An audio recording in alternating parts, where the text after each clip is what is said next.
par sa bonté. Dieu est tellement bon. Il est tellement bon. Il est tellement bon. Ne compte pas sur ta bonté pour prier Dieu. Non. Compte sur sa bonté. Parce que si tu comptes sur sa bonté, pardon, ta bonté, tu ne prieras pas Dieu. Tu ne prieras pas Dieu. Tu diras, je me reproche d'une faute. Est-ce que Dieu va m'accepter? Amen. Compte sur sa bonté. Compte sur sa fidélité. En une minute, prions au nom de Jésus-Christ. Merci Seigneur éternel. Nous venons t'élever maintenant Seigneur éternel pour ta bonté, ta fidélité. Tu es bon et fidèle Seigneur éternel mon Dieu, mon Père. Seigneur éternel mon Dieu, tout ce que tu dis arrive. Mes prières sont écoutées. Tu as exprimé ta bonté, ta fidélité Seigneur éternel. Par la mort et la résurrection de Jésus-Christ. C'est par lui, Seigneur éternel, que je peux prier et que tu peux accepter ma prière, Seigneur. C'est à cause de cette mort et de cette résurrection, Seigneur éternel, que j'entre dans tes promesses et je peux m'attendre à tes promesses. Merci, Seigneur. Je compte sur toi, au nom puissant de Jésus-Christ. Nous avons ainsi prié. Amen. Amen. Amen. Amen. Nous pouvons nous asseoir. Que le Seigneur nous bénisse. Bon dimanche à vous. Amen. Bon dimanche à vous. Amen. Amen. Voilà. Je crois que c'est le premier culte de juin. Du mois de juin. Non, oui, je me rappelle plus trop bien. C'est le premier culte du mois de juin. Que le mois de juin soit béni par le Saint-Esprit. Nous allons toujours continuer sur la famille, le thème sur la famille. Mais nous parlons plus des enfants. Il y a un séminaire qui arrive où nous allons parler du mariage. Amen. Et nous allons vraiment entrer en profondeur. Vous savez, c'est dans les séminaires qu'on décortique les choses. On entre vraiment en profondeur. Amen. Et dans l'église, nous instruisons les enfants de Dieu à grandir dans le Saint-Esprit. Mon père spirituel me disait toujours, ne sois pas pressé. Ne sois jamais pressé lorsque tu donnes la parole de Dieu. Reste sur un thème, reste sur un titre, jusqu'à ce que le Saint-Esprit te donne beaucoup de lumière. Amen. Parce que Dieu lui-même n'est pas pressé. Amen. C'est nous qui sommes pressés. Nous allons parler des enfants aujourd'hui. Je veux prendre dans Psaume 127. Psaume 127, le verset 3. Nous allons lire quelque chose. Nous allons parler de ce que le Seigneur, le Saint-Esprit a mis dans nos cœurs. Nous le disons chaque fois, nous le prions chaque fois, nous le citons chaque fois lorsque nous lisons. En fait, Psaume 127, c'est vraiment le psaume qui m'a donné beaucoup de courage. Le premier et le deuxième verset. Mais le troisième parle de la famille. Mais pourquoi on l'a mis dedans? Parce que le premier verset parle de si l'Éternel ne garde la ville, si l'Éternel ne bâtit la maison. Écoute, toi tu es dans la ville, mais l'Éternel te parle de la famille. L'Éternel te parle de la famille. Parlons de la ville. Ce sont des foyers. Lorsqu'on parle de foyers, ce sont des familles. Et c'est lui qui garde la ville. Et c'est lui qui bâtit la maison. Et il te dit comment il le bâtit et comment tu dois te comporter. Il y a deux systèmes dans le monde. Quand tu regardes le verset 2, il y a deux systèmes dans le monde, le système des hommes et le système de Dieu. Oui, tu sors, tu trimes pour chercher le pain de douleur. Mais lui, dans son système, il fait autant à ses bien-aimés lorsqu'ils sont plongés dans un profond sommeil. Nous sommes toujours dans la maison. Mais il dit ceci maintenant au verset 3, comment le verset 3. Voici des fils sont un héritage de l'Éternel. Le fruit des entrailles est une récompense. Verset 4. Comme les flèches dans la main d'un guerrier, ainsi sont les fils de la jeunesse. 5. Heureux l'homme qui en remplit son carquois. Il ne sera point confus quand ses fils parleront avec des ennemis à la porte. Amen. Amen. Quand ses fils parleront à la porte avec ses ennemis. Les fils. Dieu parle ici des fils. Sont un héritage. Au fait, c'est quoi un héritage? Un héritage, c'est l'action d'hériter. Un héritage, c'est l'action d'hériter d'abord. C'est ce qui survient par voie de succession. J'ai hérité de mon père une maison. Donc ça veut dire que mon père est mort. Amen. Vous comprenez ça? Et je n'ai pas travaillé. Mon père est mort. Je n'ai pas travaillé et il m'a donné le fruit de son travail. Mais ici, on te dit que les fils sont un héritage de l'Éternel. Comprenez un peu ça. Donc l'Éternel est mort. Et il t'a laissé le fruit de son travail. Amen. Quand j'ai dit l'Éternel est mort, ne savez-vous pas que Christ est l'Éternel? Amen. Amen. Aha. Il s'est fait homme. Il est venu sur la terre pour parler d'héritage, pour parler d'une alliance et pour parler d'un testament. Il faut que le testataire, la mort du testataire soit constatée. Amen. Tant que le testataire n'est pas encore mort, tu ne peux pas hériter. Amen. C'est logique, non?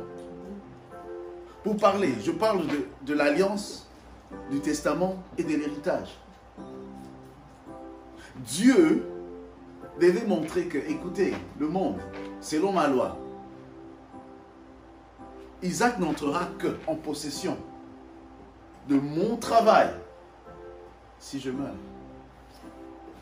Vous comprenez ça? C'est pour cela que moi je ne parle pas de l'Ancien Testament qui est mort pour que je puisse hériter. Ce sont les animaux qui étaient en train de mourir dans l'Ancien Testament. J'ai vu hériter quoi? Ce que je pouvais hériter, c'est un peu de leur sainteté. Mais ce n'était pas compatible avec l'humain. C'est l'animal qui meurt pour donner à l'humain sa sainteté. Ce n'était pas compatible. Voilà pourquoi Dieu disait que dans l'ancienne alliance n'était pas parfaite. Il fallait une nouvelle alliance pour qu'un homme saint puisse mourir. Et cet homme saint qui devait mourir, c'est ton père. Pour que tu puisses hériter. Amen. Écoute, tout ce que Dieu fait pour toi, il passe toujours par la mort de Jésus-Christ. Mais tu me diras, mais Dieu a donné des hommes, non? Il a donné des enfants depuis, même avant la mort de Jésus-Christ. Mais ne savez-vous pas que avant la fondation du monde, il avait immolé un agneau? Amen. Il avait tué un agneau. Amen. Et cet agneau préfigurait Jésus-Christ. Amen. Il s'est donné la mort pour que tu puisses hériter. Voilà pourquoi c'est un héritage de ton père. Et un héritage, ça se garde. C'est ton trésor. C'est ta force.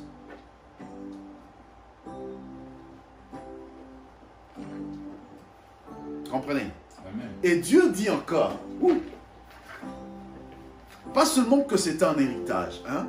Il dit, le fruit des entrailles est une récompense.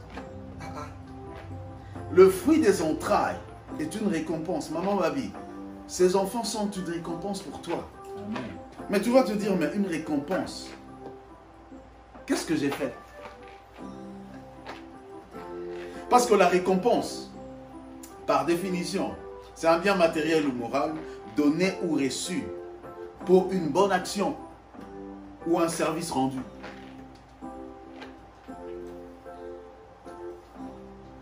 Seigneur, qu'est-ce que j'ai fait? Seigneur, tu ne vois... Mais le Seigneur, même pour un verre d'eau, même pour le bonjour que tu donnes, c'est un service rendu. Il te récompense. Le Seigneur te récompense. Le Seigneur n'a jamais oublié les justes. Il récompense. C'est une récompense de l'Éternel. Avant même que tu ne fasses la chose, lui t'a récompensé. Voyez un peu sa bonté. Et la Bible continue. Comme les flèches dans la main d'un guerrier Ainsi sont les fils de la jeunesse. Comme les flèches dans la main d'un guerrier. Ainsi sont les fils de la jeunesse. Amen. Tu es un guerrier. Dieu ne te... Écoute, Dieu parle de fils et du guerrier. Pourquoi? Mais tu diras, ah, Dieu est féministe. Non. Il voit en toi Jésus-Christ. C'est pour cela que moi, lorsque je prêche, je ne dis pas fille et fils de Dieu, je dis fils de Dieu. Parce que pour moi, quand je te vois, même si tu es une femme, tu es fils pour Dieu. Parce que tu es comme Jésus-Christ. Amen. Tu es comme Jésus-Christ. Lorsque tu te tiens devant Dieu, tu es comme Jésus-Christ. Je ne sais pas pour pasteur, hein. Pour moi, personnellement, on m'a toujours posé cette question-là. Es-tu pour ou contre les ministères des femmes? Je dis, Je pose toujours la question, parce que le ministère, c'est à nous. Le ministère des hommes et des femmes, c'est à nous. C'est à Christ. Amen. Si je choisis une femme, où est ton problème? Amen. Attends. Lisez 1 Corinthiens 12, vous verrez. Il y a un seul Seigneur, plusieurs ministères. Un seul esprit, plusieurs dons. Un seul Dieu, plusieurs opérations. Donc c'est pas à toi, c'est pas mon ministère. Je n'aime même pas. Tu sais, ça c'est l'esprit anglophone, hein, que les francophones sont en train de prendre aussi. Tu écris là, Isaac Ministry. C'est mon ministère. Je suis même moi-même perdu dans ce ministère-là, j'apprends de lui. Amen. Je suis moi-même perdu, j'apprends de lui. Tu dois faire la part entre l'église et le ministère. Les ministères s'exercent dans l'église. Le ministère ne doit pas sortir de l'église. Ça s'exerce dans l'église. Pour que tu en fasses un ministère, Isaac, c'est comme une église, tu as aussi des... Non.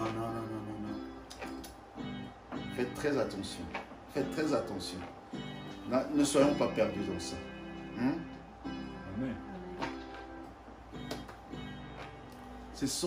C'est comme, la Bible dit qu'ils sont comme les flèches dans la main d'un guerrier. Donc Dieu t'apprend à être guerrier. Il te donne l'esprit d'un guerrier. Mais ces flèches entre tes mains, qu'est-ce qui fait que les flèches soient flèches? C'est parce que tu les aiguises. Je vous le dis, à notre honte, nous les parents, il y a beaucoup qui sont des guerriers avec des bâtons, des bâtonnets. Ce ne sont pas des flèches. Ce ne sont pas du tout des flèches. Parce qu'une flèche est aiguisée au bout. Or, on aiguise l'esprit d'un enfant. L'éducation aiguise l'esprit d'un enfant. Lorsqu'on dit que cet homme, c'est un esprit aiguisé, c'est qu'il a appris beaucoup, il a beaucoup d'instructions. Et Dieu parle des flèches, il ne parle pas des bâtonnets.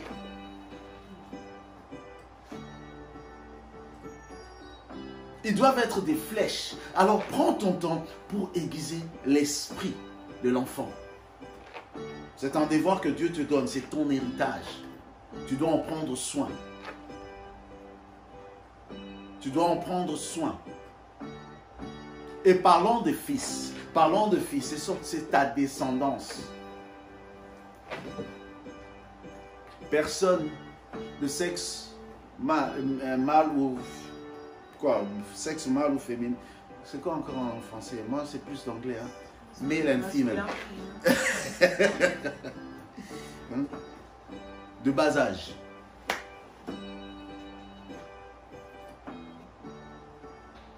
Comme c'est encore de bas âge, tu dois aiguiser maintenant. Parce que dans mon pays, hein, vous êtes de mon pays, mais vous habitez ici. Dans mon pays, on dit, quand un arbre est encore jeune, lorsqu'il s'écoule, redresse déjà. Parce que quand l'arbre vieillit, il reste dans sa position. Amen. C'est dès la jeunesse qu'on doit redresser une personne. On doit t'aiguiser, on doit te donner forme. on doit te donner forme. Et accepte de recevoir cette forme-là. Ne croyez pas que papa est né papa. Les enfants, vous me suivez. Et ceux-là même qui sont sur YouTube. Papa n'est pas né papa. Maman n'est pas née maman. Ils sont passés par où vous êtes en train de passer.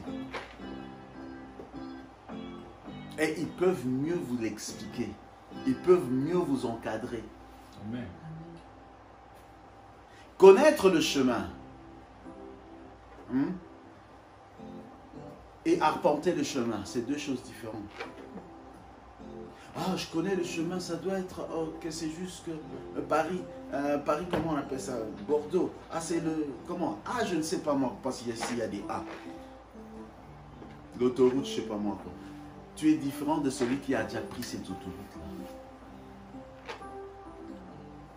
Différent.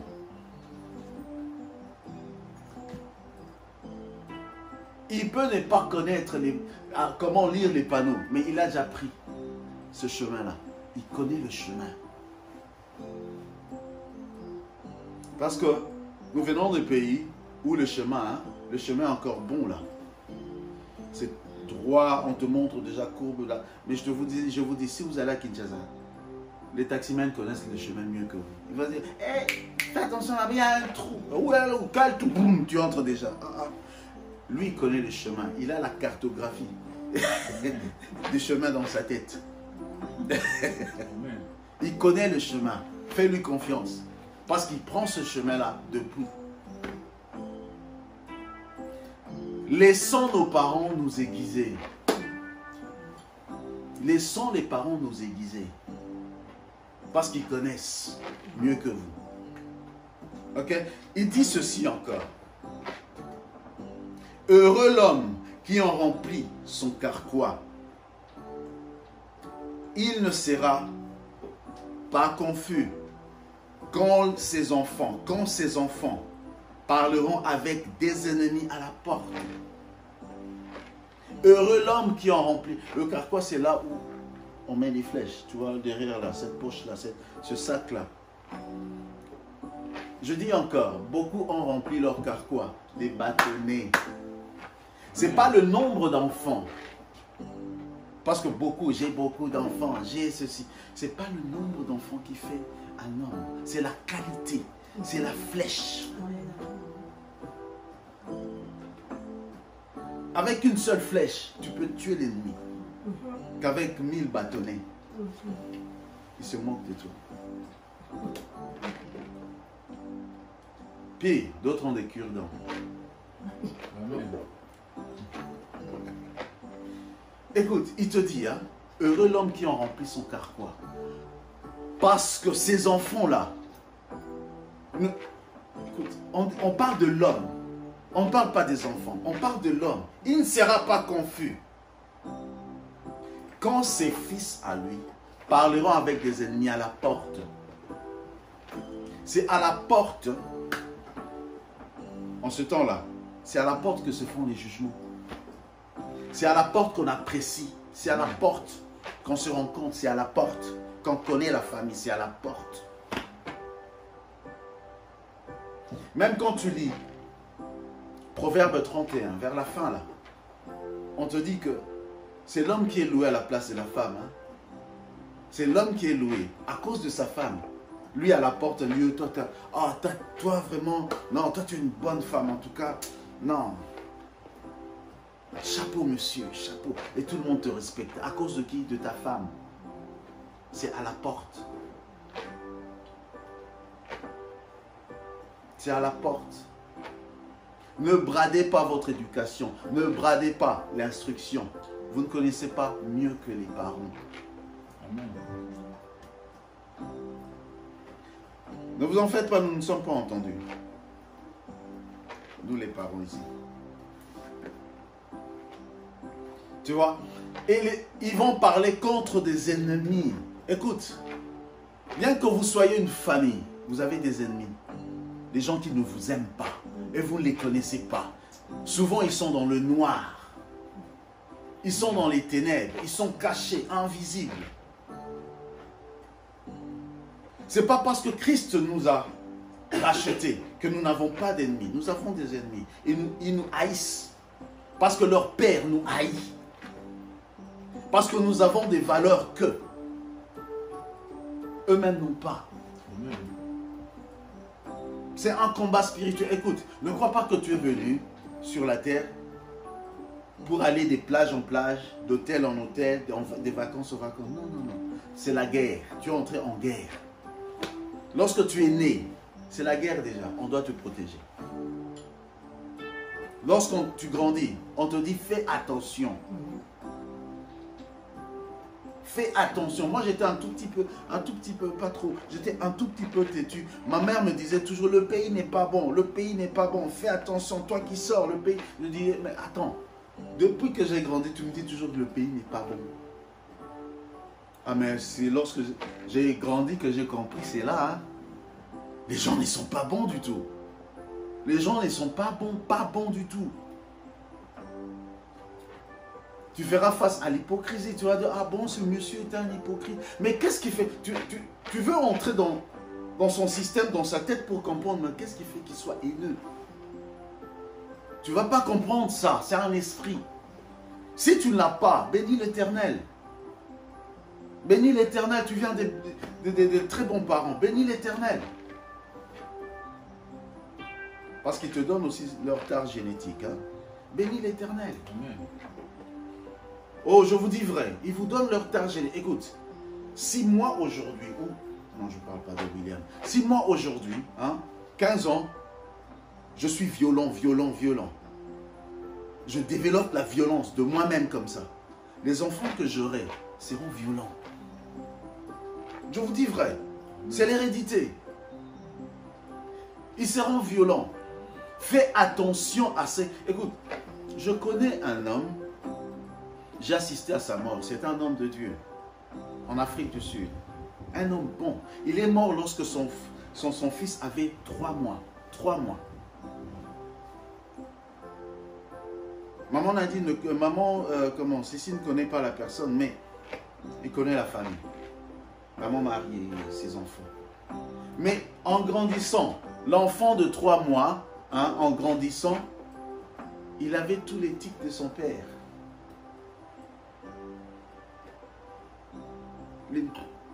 Comme son père. Toutes ces choses comme son père. Il bougeait le pied lorsqu'il dormait comme son père. Et on était là à dire, ah, mais il est comme son père. Oui.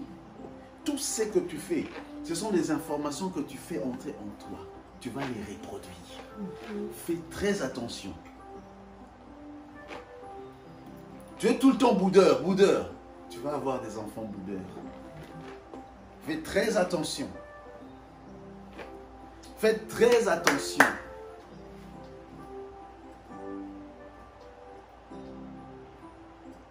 C'est comme ça que je dis que si je connaissais ces choses, depuis je serais un maître. Alors, de là,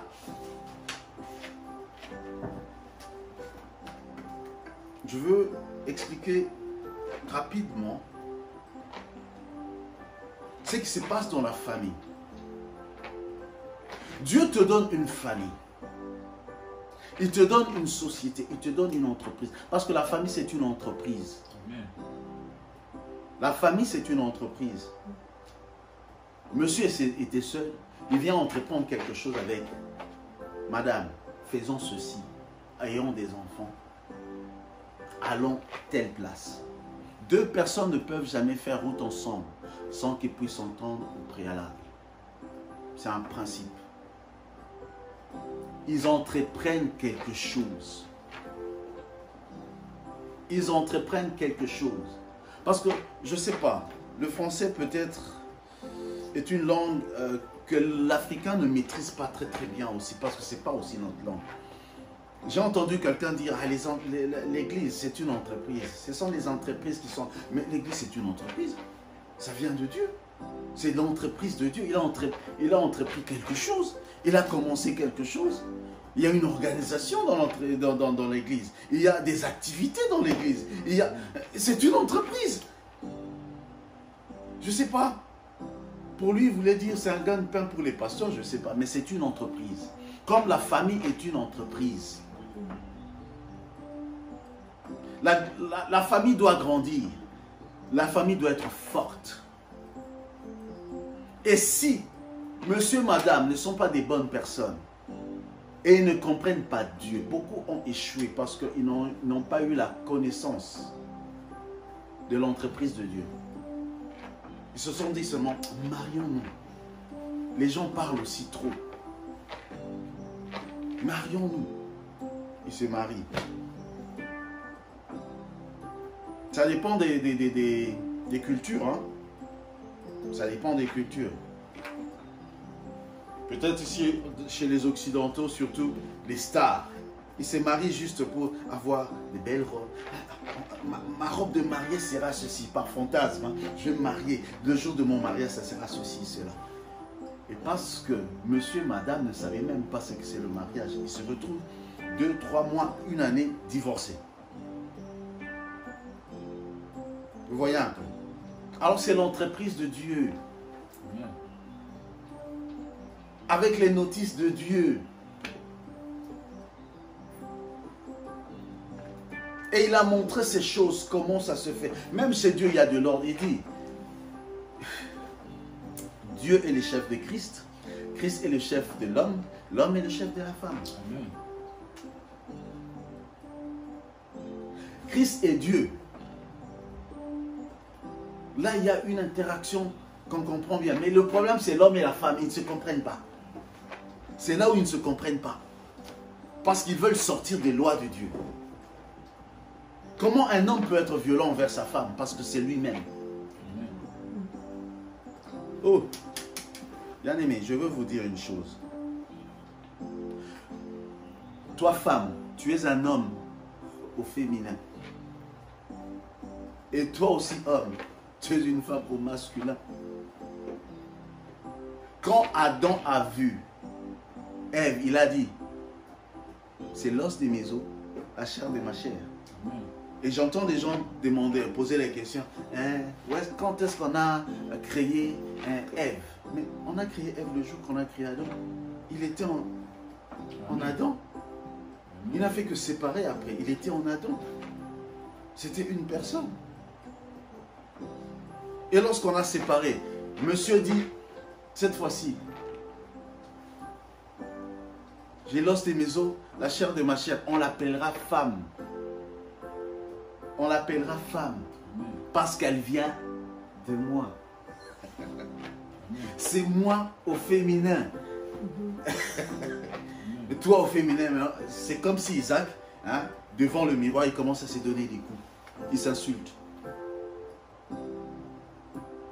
Et toi aussi, femme, tu es là en train de bouder ton âme. C'est comme si tu te boudes toi-même. Tu vois?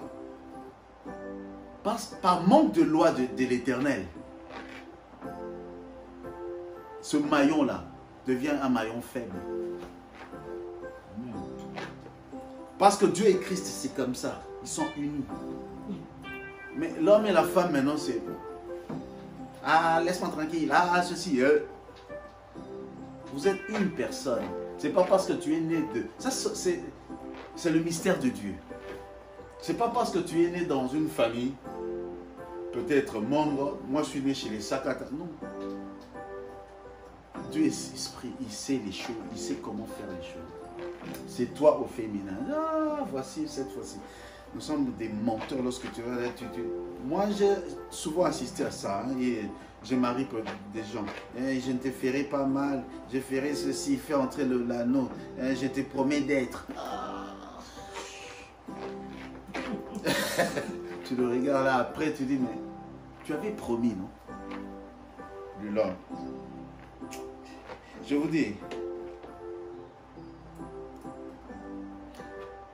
j'ai été souvent conseiller des familles, pas que familles, des couples. C'est malheureux. Des fois, c'est malheureux. Des fois, je vous dis, c'est malheureux. Tu regardes, dans le couple, là, c'est pasteur et sa femme. Tu dis, mais mon pasteur, même toi, il est là. C'est elle qui a commencé. Soyons dans les lois de l'Éternel. Plus tôt tu commences, mieux ça sera parce que ça va rester en toi. Et tu vas produire ces hormones-là. Tu vas les produire en toi. Parce que la famille, c'est une entreprise. C'est un projet de l'Éternel. Un projet à court terme, à moyen terme et à long terme. Dans la famille, il y a des projets à court terme. À moyen terme, à long terme. Je vous dis vrai. La dernière fois, lorsque j'étais ici, je vous ai montré comment une famille peut grandir et devenir riche. Mais qu'est-ce qui fait que la famille ne soit pas riche? Parce que les valeurs de Dieu ne sont pas là. Parce que, parlons de la famille, c'est que les parents donnent aux enfants, ce sont les valeurs. Hello, vous m'entendez là? Amen. Ce sont les valeurs. Ce n'est pas l'argent, ce sont les valeurs. Dieu dit que les enfants sont un don de l'Éternel. Alors un don doit savoir que il est une solution pour la société, pour la famille. Et ça commence d'abord dans la famille. Si tu n'es pas un don pour ta soeur ou ton frère, ne crois pas que tu seras un don lorsque tu vas sortir. Ça sera français, anglais, mais un problème pour la société. Des projets là, on fera ceci, on fera ce. Oh, je viens d'un pays où quand quelqu'un te montre les projets, on fera ceci pour les projets, on fera cela, et on finance le projet, il bouffe l'argent. Sans cligner les yeux, il bouffe l'argent. Et ce sont mes projets, je me suis battu pour ces projets-là. Mais attends, c'est lui qui t'a donné l'argent. Tu l'as donné pour les mettre en application. Maintenant, tu dis, ce sont mes projets, j'ai les bouffés. Et après. Sans valeur.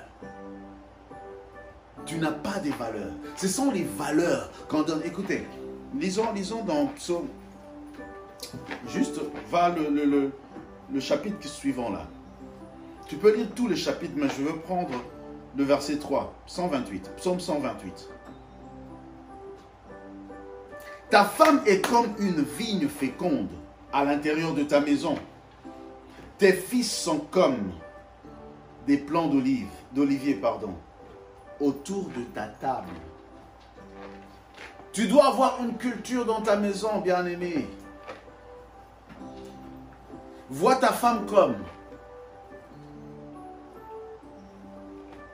une vigne féconde. La vigne a une grande importance, une grande signification pour l'Éternel.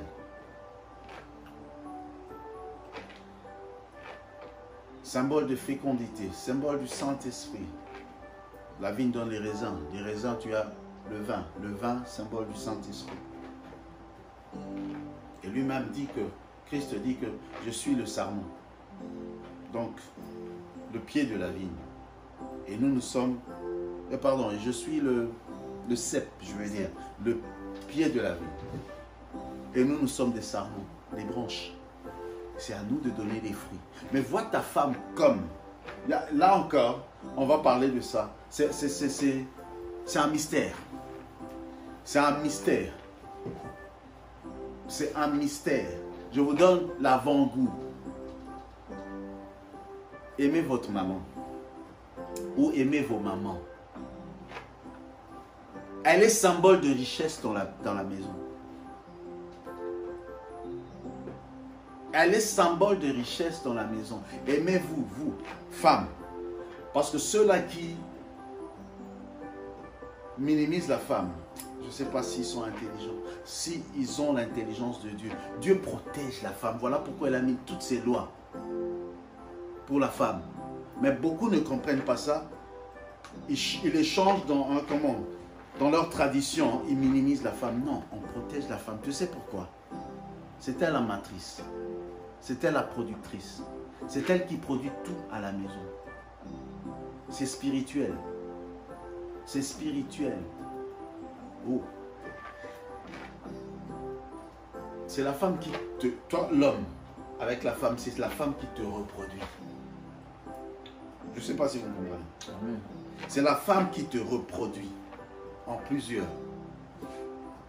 Et elle reproduit aussi les biens dans la maison. Il y a des hommes qui disent, moi, j'ai travaillé pour... Mais si la femme, écoute, si la femme est aigrie, tu seras pauvre. C'est la femme. Même si elle reste à la maison, c'est la femme. Beaucoup ne comprennent pas ces choses-là. Hein. Ils disent, maman, ce sont tes prières qui font... Oui. Oui, c'est vrai. Mais monsieur, prends soin de ta femme. Parle à ta femme des projets. Elle est ta première conseillère. La femme est ta première conseillère. Écoute, je peux avoir des enfants dans l'église. Hein? Mon col n'est pas bien mis là où j'ai un défaut. C'est ma femme qui me dira, papa, c'est toujours comme ça, arrange ici. Mais mes fils et filles à l'église, ça sera, papa, tu es bien habillé, ou papa, c'est ta femme qui va te conseiller, c'est ta femme qui va te corriger, c'est ta femme. Tu donnes un projet à un ami, mais il va foutre avec. Il peut t'aider aujourd'hui, mais quand il voit que tu es en train de grandir, il deviendra jaloux. Hein. Mais ta femme, c'est ton partenaire à vie. Entre parenthèses, hein, on va parler de ça après. Les femmes, vous devez vous connaître. Vous êtes très puissantes. Vous reproduisez. Et que j'entre encore dans ces choses-là. Pourquoi Satan n'est pas allé chercher Adam? Il est allé chercher Ève. Vous ne comprenez pas? Pourquoi? Parce que Ève était faible. Non, il savait ce qu'il faisait. Il savait ce qu'il faisait. Il savait ce qu'il faisait. Il savait.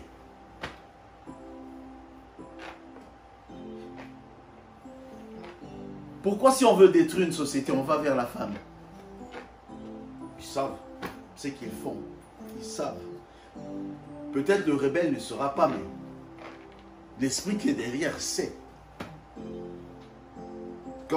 Quand une femme devient aigrie, quand une femme devient mauvaise, quand elle devient méchante, elle va reproduire la méchanceté dans le pays.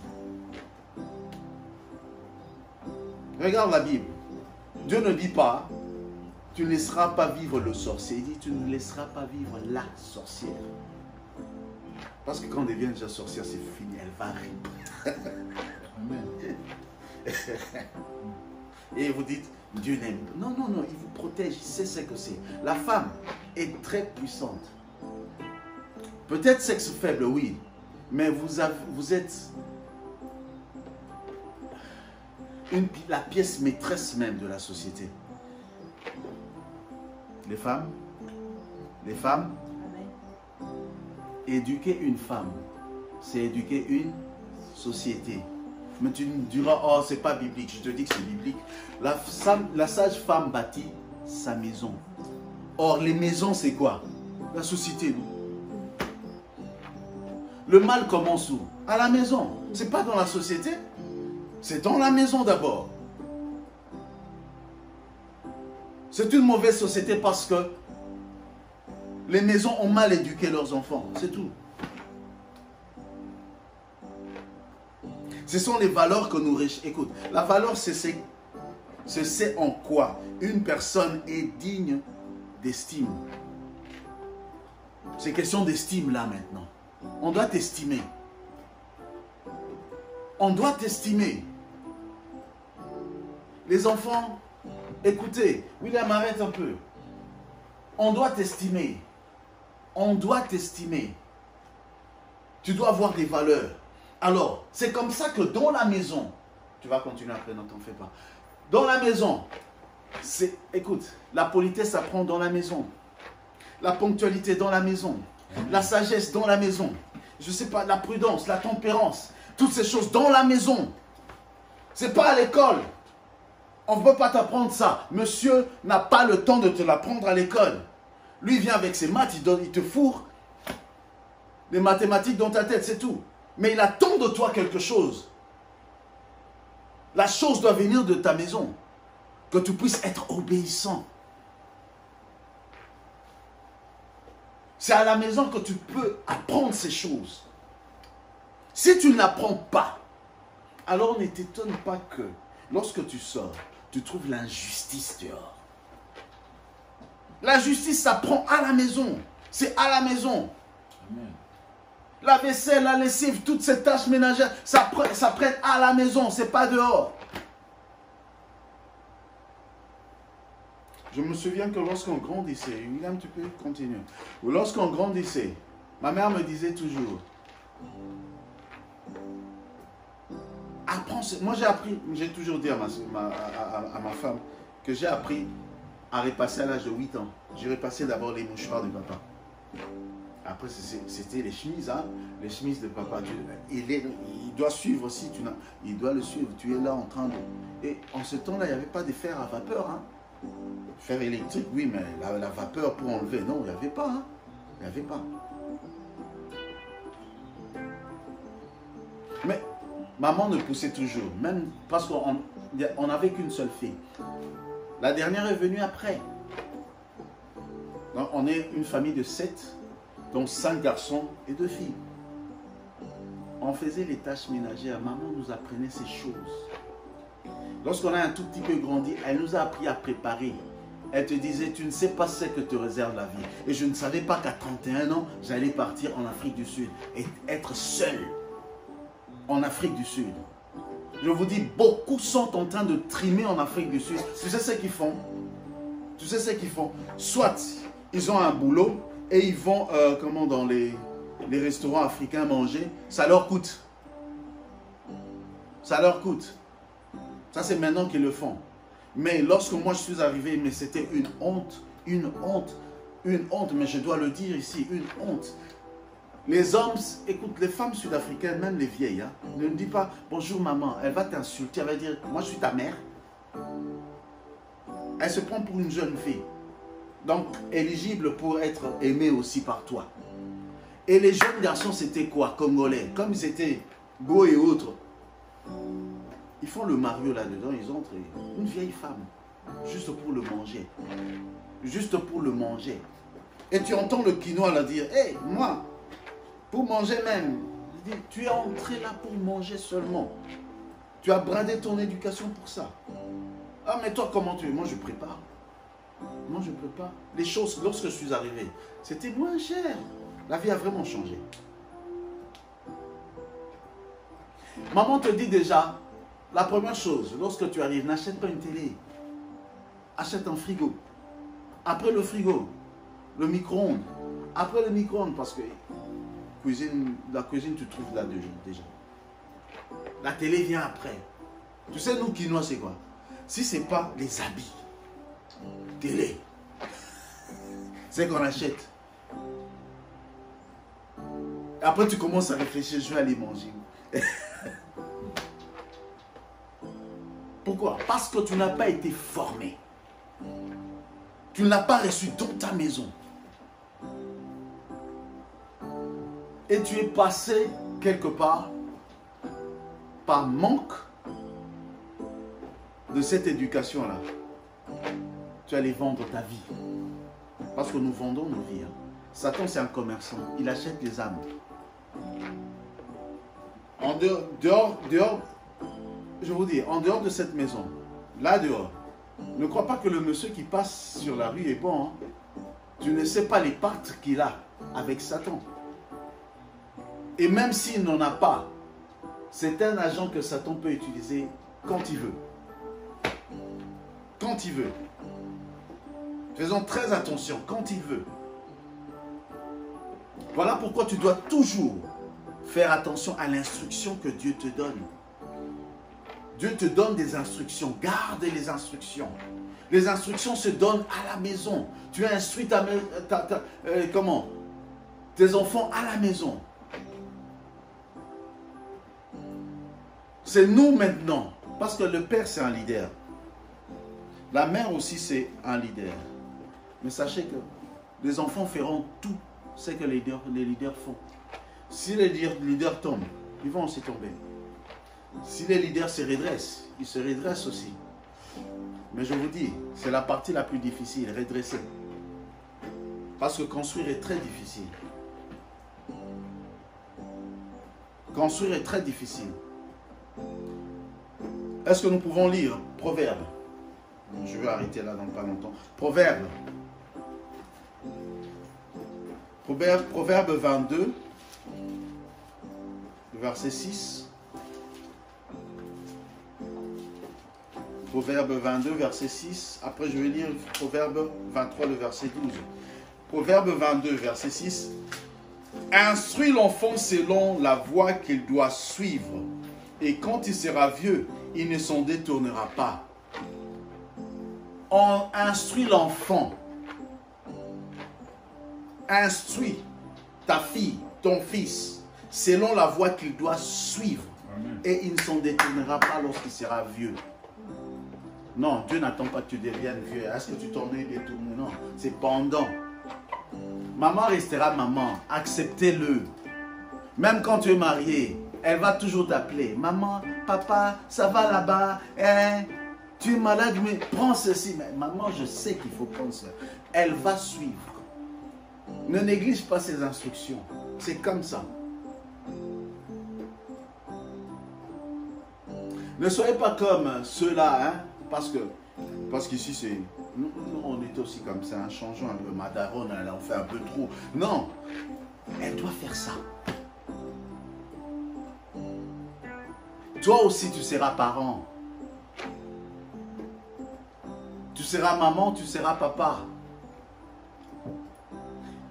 C'est maintenant que tu dois te positionner. C'est maintenant que tu dois avoir du caractère.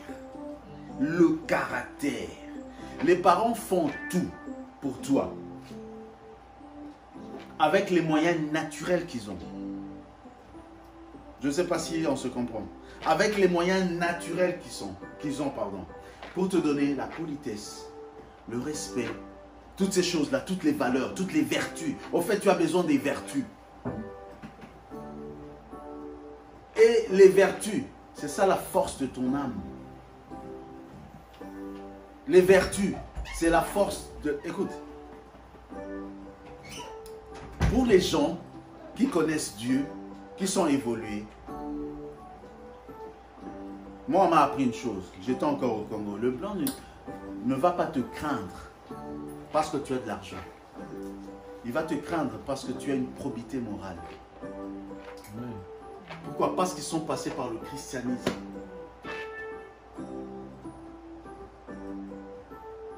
Et observe. Observe bien. Je ne suis pas pour eux, mais observe bien, je parle à ma race. Vous êtes toujours là à être raciste, ce sont des racistes, mais tu n'as pas de probité morale.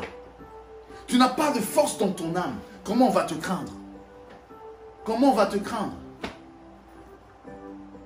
Comment tu vas faire face? Parce qu'ils sont mauvais. Oui, il y a des gens mauvais comme ça, foncièrement mauvais. Mais tu dois être équipé. Tu dois te tailler. Tu dois te façonner. On doit t'aiguiser comme une flèche pour que devant la porte, devant l'ennemi, tu puisses parler toi aussi. On te dit des choses, tu ne sais même pas répondre. Après tu dis, nous vraiment les noirs. Non. Je veux te montrer toi que tu n'as pas... Écoute, je ne sais pas. Hein? L'autre fois, je parlais avec maman Babi. Je lui ai dit, il y a une chose. Il y a une chose chez l'homme noir. Il a oublié son identité. Pourquoi on te persécute? Pourquoi on te pointe du doigt? On pointe du doigt une personne qui a des valeurs. C'est celui qui peut changer quelque chose. Parce que si tu n'as pas de valeur, pourquoi je dois prêter attention à toi? Non. Vous êtes des rois, mais vous êtes déchus. Pourquoi seulement toi? Pourquoi seulement toi? Dans mon pays, on dit, hein, on lance la pierre. Tu vois l'arbre devant toi là. On lance la pierre que sur un fruit mûr. Mais tu ne sais pas que tu es mûr. Tu ne sais pas que tu as de la valeur. Je ne peux pas aller vers un fou pour lui dire, t'es un fou. Tu es un fou. Il sait qu'il est fou. Il sait qu'il est fou. Mais toi, on vient te dire, tu es fou. Ah, tu veux que je devienne fou. Donc, tu as peur de moi. Tu as peur de moi. Tu as peur de moi. Moi, j'ai des valeurs. Moi, j'ai des valeurs, j'ai des valeurs. Toi, peut-être que tu n'en as pas. Toi, peut-être que tu n'en as pas. J'ai toujours montré à ma femme, je dis, mais moi, je ne comprends pas. Je ne comprends pas le Congolais. Je ne comprends pas. C'est ma nation, mais ça me fait tellement mal. Nous allons chez les artistes. Je viens de l'Afrique du Sud, c'est vrai. Ils ont été banalisés par l'homme noir, c'est vrai. Et pardon, l'homme blanc, c'est vrai. Mais lors des cérémonies, des manifestations, ils montrent leur culture. Ils sont en tenue leur culture. Je dis, voilà les clips, comment on appelle ça? Les clips chrétiens. Je dis, mais regarde les Nigériens. Ils s'habillent dans leur tenue à eux. Mais nous, Congolais, tchatchi. Donc dans les clips, on doit voir, on descend là, on monte ce petit Versace. Mais Versace n'est pas de ta culture. Tu fais la publicité de qui? Il ne sait pas parler français, c'est ma langue.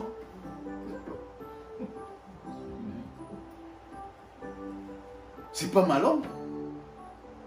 C'est la langue des Georgiens, c'est pas ma langue.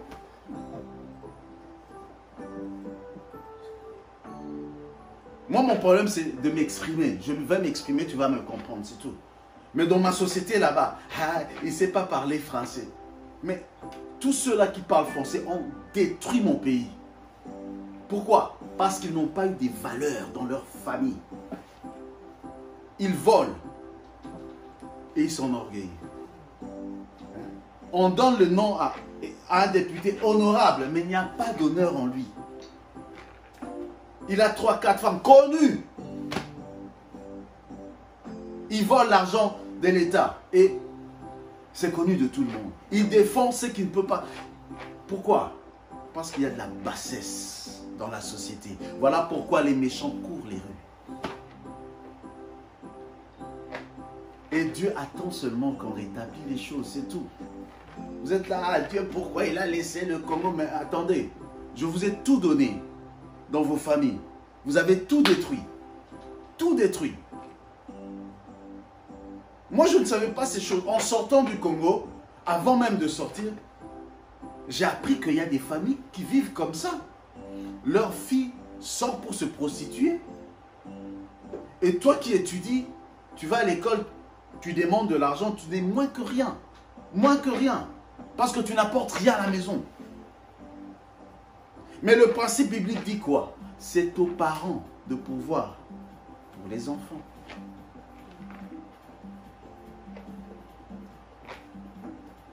C'est aux parents de pouvoir pour les enfants. Mais il y a des gens comme ça. Il a des enfants, il dit, c'est eux qui vont pouvoir pour moi. Tu as renversé les choses. Tu t'attends une bénédiction de l'Éternel, non? Aiguise tes enfants. Forme-les. Ils sont tout autour de la table. C'est ça que je voulais dire pour finir. Écoute, et la culture de la table. Esther, tu envisages le mariage et la culture de la table. C'est sur la table que les liens de famille se referment. Là, là. C'est à table. Il y a la table pour manger. Et lorsque vous mangez, ne faites pas entrer des discussions ou des sujets qui peuvent détruire. Please. Vous êtes en train de manger, la nourriture est bonne, et tu sais que l'autre, est-ce que tu as étudié aujourd'hui? Il ne va pas bien manger. Arrête un peu. Il y a un temps pour tout. Hein, papa, maman? Arrête. C'est pas le temps. Vois ta femme comme une vigne féconde. Adore. Tes fils comme des plants d'olivier. Instruis-les. C'est à la table que les bons sujets passent. C'est là, c'est là. Lorsque vous mangez. Mais peut-être que vous allez venir au salon ici. Fils, viens un peu. Tu ne vas pas étudier ces derniers temps. Maman, viens. Mais qu'est-ce qui ne va pas? Tu es une femme. La cuisine est tout le temps sale. Mais tu es une femme, voilà les valeurs d'une femme, voilà. Il y a un temps pour tout. Même nous les mariés. Il y a des sujets qu'on ne peut pas mettre. Moi je ne sais pas, on dit les secrets de la chambre ne doivent pas sortir. Il y a des choses à ne pas dire dans la chambre. Il y a des choses qu'on ne dit pas à la chambre. N'énerve pas ton mari dans la chambre. Papa, tu sais, ta mère, la réponse qu'il m'avait donnée. Maman, nous sommes au lit, c'est pour dormir. Qu'est-ce que tu me mets dans la tête? Je te dirais, viens, on va au salon. C'est au salon qu'on doit parler. On doit en finir là. Parce que les belles-mères, vous oubliez que vous serez belle-mère vous aussi. Viens au salon, on va parler. On va arranger ça au salon. Ne t'étonne pas, écoute, je me lève, je dis maman, viens. Quoi encore, viens. Tu parlais de ma mère, c'est quoi? Mais on peut pas, non. Au lit là-bas, on va rire jusqu'à on va dormir pour faire des beaux rêves. Ici, parle-moi des sujets fâcheux. Dis-moi. William n'a pas étudié, dis-moi là. Parce que là, en chambre, tu vas m'énerver, William, toi, je peux t'appeler, c'est pas bon. Et la culture de la table. Rassemble ta famille à table. Je commence à refermer là. Vous aussi, les enfants, ayez la culture de la table. Parce que lorsque vous devenez adolescent, vous n'aimez plus la table. Chacun ses amis. Vous sortez. Vous partez. Mais tes meilleurs amis sont ici, dedans.